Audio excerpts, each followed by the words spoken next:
All right, the influences behind the song World. So I think the biggest influence of this song should be pretty obvious. Like the song before it, Esquire, I wrote the song while I was on a Black Sabbath kick. So I pulled from a lot of their move sets. I think that comes out pretty heavily in like the tone of the song.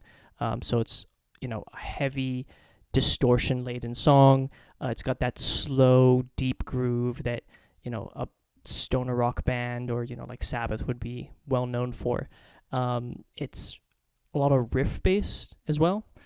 So listening to like the intro, in the interludes, you hear a lot of those like droning E notes, and then the riffs that are very much associated with like Tony Iommi and other stoner bands.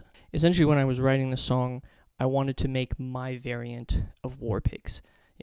Really long song, heavy, but also wanted to incorporate an element of psychedelia as well.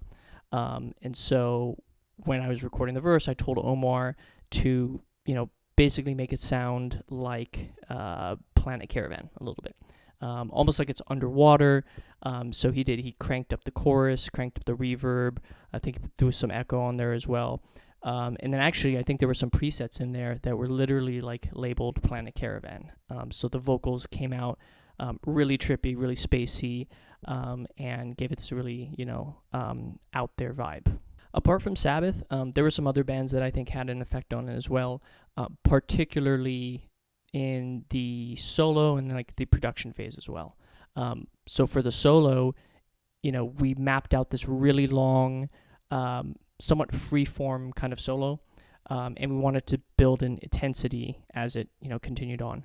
And we recorded the main sort of backbone of that, but it was kind of empty. So Omar actually came and he's like, "Hey, have you heard of this band? Old school band, Thin Lizzy?" And I'd heard the name, hadn't really listened to any music, and he's like, "They do a really good job of layering different variants of guitar over one another to kind of give it this, almost chorus-like effect." So we listened to a little bit of that, decided to incorporate that into the solo as well. So if you take a listen to some of the solo portions of it, there are multiple guitars just layered on, use different harmonies for it as well, and I think the effect came out pretty nice. The other band that had a pretty significant influence on like the production was Panopticon. I hadn't heard of this band. Omar was really into them. Omar's my producer, by the way, and so he's like, "Dude, take a listen. They are doom, ambient, with like bluegrass roots." And so we did. We listened to them, and they do a great job of like sort of submerging a heavy metal song into an ambient sort of background. And so that really informed a lot about how we approached the mixing and the mastering process after recording. So yeah, effect turned out really well.